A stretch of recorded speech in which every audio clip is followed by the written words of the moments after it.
the sky was darkening, and you could see columns of rain on the horizon down in Mexico going out for a sail.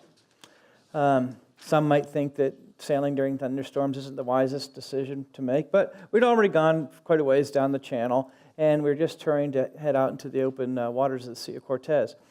And the sea was fairly still around us, but it was rather restless in the distance, so you could see something was going on. And we had a little bit of hope that maybe the storm would blow itself out before it got to us, or at least it would just give us a glancing blow.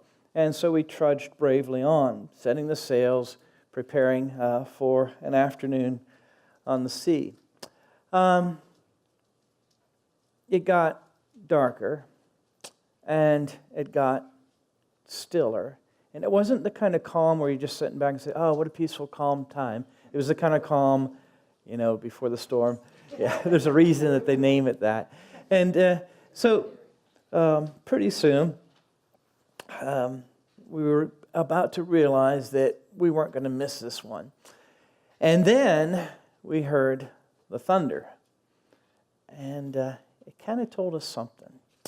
That's kind of where we are in this journey with Christ right now. The skies are darkening, the storm is gathering, and this grand conflict between good and evil is coming to a head. The Lord has had some beautiful sunshiny days of victory and happiness and joyful miracles and deliverance ministry and a lot going on, but things have turned the corner now, and He has, as it were, set His face like a flint toward Jerusalem. He's headed that way. The journey is getting darker, and the storm is about to come. Jesus says, the hour has come. The hour has come. This moment that will encapsulate all of His ministry, that will summarize all of His teaching and accomplish all of His work, is coming to this conclusion. The hour is come. The Son of Man will be lifted up from the earth. Lifted up from the earth in crucifixion, lifted up from the earth in what would look like the greatest defeat of all time, but which will actually turn out to be the greatest victory of all time. And Jesus promises that in this humiliation, in this shameful mistreatment of the Son of God, that somehow in that He will draw others to Him. And the word there is a strong word. It's the word for dragging in a net and gathering up others. There'll be some very compellingly powerful event take place where Jesus Christ Himself will be drawing others to Him.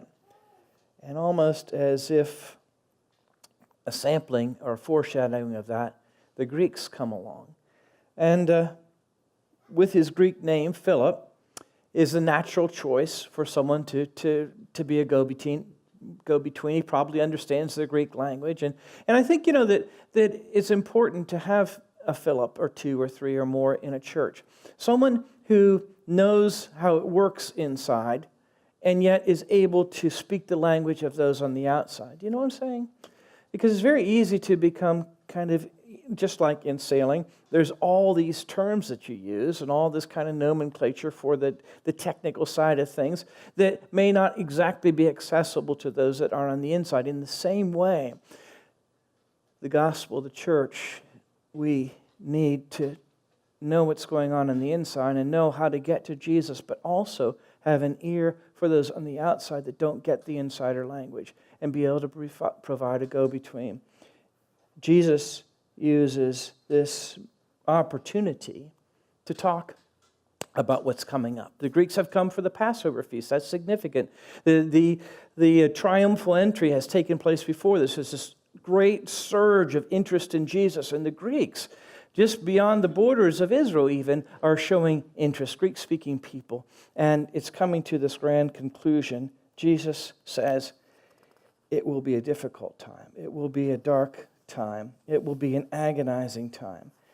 And I think it's good to remember that Jesus doesn't want this.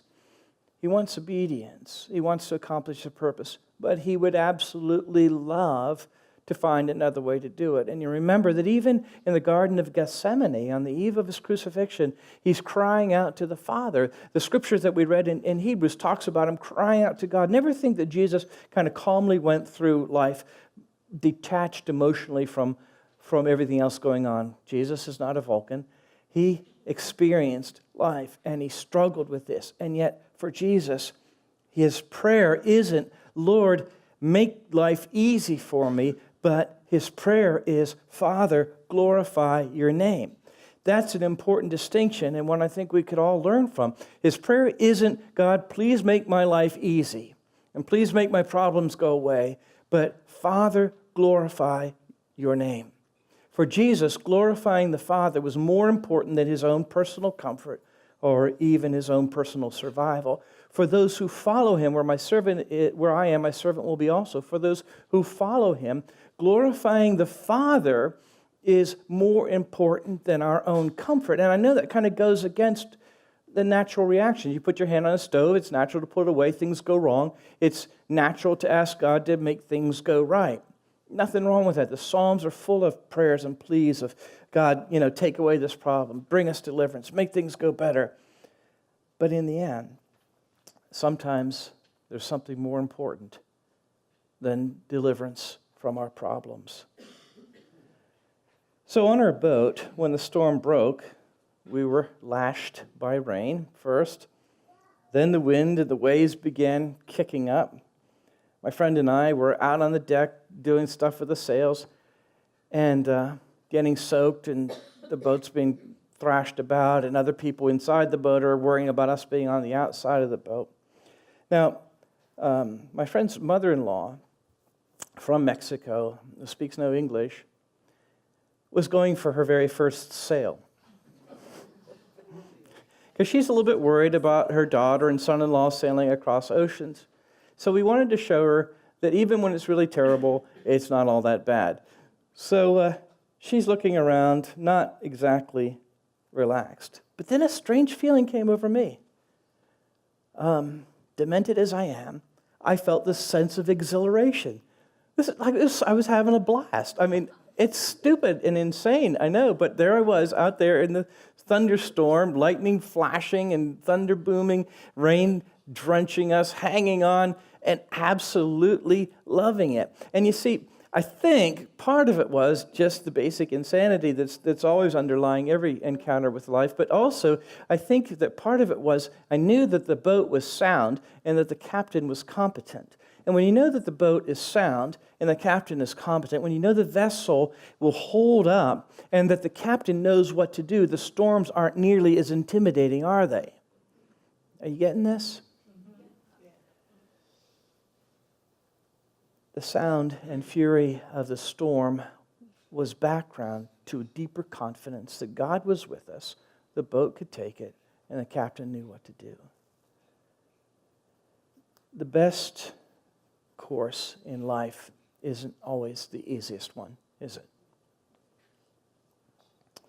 And sometimes going through a storm is better than going around the storm. Sometimes obedience takes us right through the middle of it. All the powers of darkness are about to come crashing down on Jesus. All the consequence of sin, all the evil, everything, all the suffering of humanity, all the alienation, all of that is about to come crashing down on Jesus, mercilessly breaking over him, almost to crush him.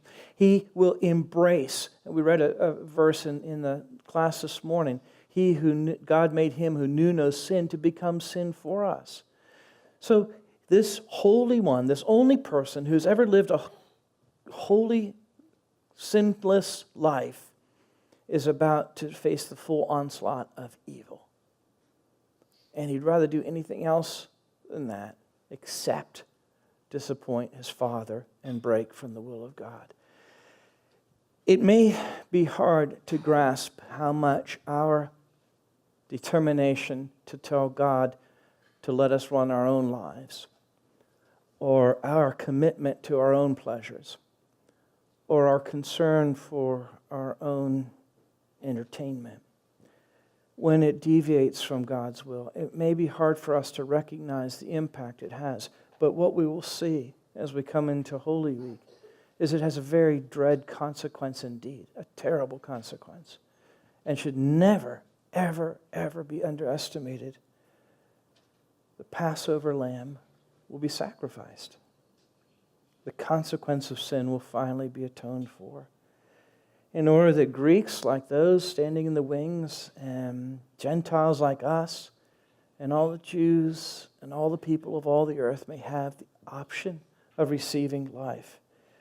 Jesus chose the glory of God over his own personal comfort. And we're invited to live that kind of life as well. Now, it's safe to say that here, and I think we can accept it on an intellectual level. It's more important that I live for the glory of God than for the sake of my own comfort. I read something this week that might help give it a little sharper focus for us. It was a piece in National Geographic about family members that have lost loved ones to ISIS. Some ones who have been beheaded, martyred because of their faith in Christ. No other reason. Guilty of nothing else but following Jesus Christ. And by the way, I heard someone once say, well, Christians have no business being in that part of the world. That's kind of weird anyway, especially when you consider that Christians were there hundreds of years before any other religion made its claim. But these victims, surprisingly, while they were certainly devastated by their loss, there wasn't much bitterness or anger or resentment. One mom in particular talked about her son, and she missed him. But more strongly, she believed that her son's death was glorifying God, and that people would become Christians because of his sacrifice. Here's what she said. This is a quote from what she actually said. "We thank ISIS." People who killed her son. We thank ISIS. Now more people believe in Christianity because of them. ISIS showed what Christianity is. We thank God that our relatives are in heaven. That is faith. That's embracing the cross. That's saying that even though I don't understand it, even though I'd rather do anything else in the world but this, if this is what will bring glory to the Father, then so be it. It's faith. Not the power to avoid suffering, but the commitment to move through it with absolute surrender to the will of God. The cross seemed like the biggest defeat in all of time. And yet it has become the greatest triumph in all eternity. We live not for our comfort, but for the glory of God. Amen.